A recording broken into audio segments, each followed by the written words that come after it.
આજે હું મારા પર્સનલ કામે બહાર હતી અને ઘરે આવી ત્યારે ભૂમિબેન પરમાર જે અમારા મેનેજર છે બાંધકામ શાખાના એ હું ઘરે આવી અને એ મારી પાછળ ઘરે આવ્યા એટલે મેં એમને પૂછ્યું કે શું હતું તો એમને કીધું કે અમને આવી સમાચાર મળ્યા છે કે તમારી ઘરે કાંઈ ફાઇલો છે એટલે મેં કીધું ના હું તો એમની સાથે જ આવી એટલે એમને પણ ખ્યાલ જ હતો કે હું પણ બહાર જ હતી એટલે મેં કીધું ના આવું તો કંઈ છે નહીં મારા ધ્યાનમાં કેમ કે ઘરે કોઈ હતું નહીં મારા સાસુ એકલા જ હતા એટલે અમે પછી મેં એ કે આપણે જોઈ લઈએ એટલે અમે સાથે જ ઉપર ગયા ત્યારે લિવિંગ રૂમમાં મારા ચાર પાંચ પોટકા હતા અને થોડી ફાઇલો હવે અમે જોયું એટલે ભૂમિબેનને મેં વાત કરી કે આના વિશે મને કાંઈ ખબર નથી કેમ કે હું ઘરે હતી નહીં પછી મારા સાસુને પણ એમણે પૂછ્યું તો મમ્મીએ પણ એમ જ જવાબ આપ્યો કે હું ઘરે હતી નહીં ને એ એકલા જ હતા એમની હાજરીમાં કોઈ મૂકી ગયું છે એટલે આ જ એક બાબત છે મેં કોઈ ફાઇલો મગાવી નથી એક પણ ફાઇલ જોઈ નથી એક પણ ફાઇલ સહી કરી નથી ઇનફેક્ટ એ પોટકામાં કઈ ફાઇલો હતી એ પણ મને ખબર નથી હા એ વાત છે કે મારી પાસે છેલ્લે વોટર વર્ક્સ અને ડ્રેનેજ વિભાગનો ચાર્જ હતો એટલે 3-4 દિવસથી ડેપ્યુટી એન્જિનિયર્સ વાત કરતા હતા કે પમ્પિંગ સ્ટેશનના ઓપરેશન મેન્ટેનન્સના જે કામો છે એ તમે સર્ટિફાઈ કરી આપો એટલે મેં કીધું ના હવે હું મહાનગરપાલિકામાં નથી નિવૃત્ત થઈ ગઈ છું એટલે હું આ કરી ના શકું એટલે આપ કમિશનર સાહેબનું અથવા જે કરંટ સિટી એન્જિનિયર છે એનું માર્ગદર્શન મેળવી લો શું કરવું જોઈએ અને બસ આ જ વાત હતી મેં એક પણ ફાઇલ જોઈ નથી મેં ફાઇલો મગાવી નથી મેં ફાઇલો સહી પણ નથી કરી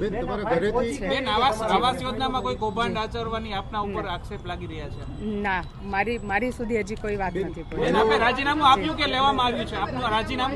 મેં રાજીનામું આ ખરેખર તો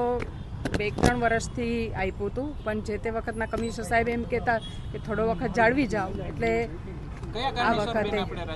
રાજીનામું ફક્ત ને ફક્ત પારિવારિક કારણો છે કેમ કે મારી દીકરી અમેરિકા રહે છે અવારનવાર એની પાસે મારે જવાનું હોય છે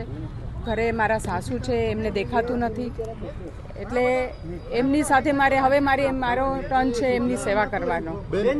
ફાઇલો મળી છે ફાઇલો લઈને તમે હવે અહીંયા તપાસ કરજો કારણ કે કેમેરા પણ છે તમારે અહીંયા તો કઈ કોણ મૂકી ગયું સવાલ મોટો છે ફાઇલો મળી છે તમારા ઘરે યસ હા ફાઇલો મળી છે સીસીટીવી ફૂટેજમાં પણ જોઈ શકાશે કે કોણ ફાઇલો મૂકી ગયો છે કેમ કે હું તો ઘરે જ હતી નહીં એટલે જેને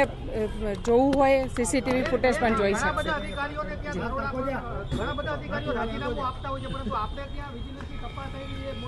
હા એટલે એ પોટકા મૂકી ગયા છે કોઈ એ મેં મગાવ્યા નથી શું કામ મૂકી ગયા છે એ જે તે ડેપ્યુટી એન્જિનિયરને પૂછવું પડે એમની રજૂઆત હતી કે મેં જેમ વાત કરી પહેલાં કે ઓપરેશન મેન્ટેનન્સના કામો છે તમે સર્ટિફાઈ કરી આપો એ પણ મેં એમને ના જ પાડી એ બધાને ખબર છે કે હવે હું આ ના કરી શકું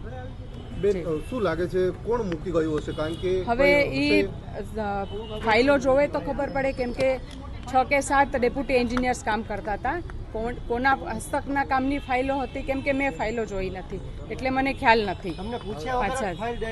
હા મને પૂછ્યું નથી મને જાણ નથી કરી મને કહેવામાં નથી આવ્યું મારી ઘરે મૂકી ગયા ફાઇલો હું હતી નહીં ઘરે મમ્મી એકલા હતા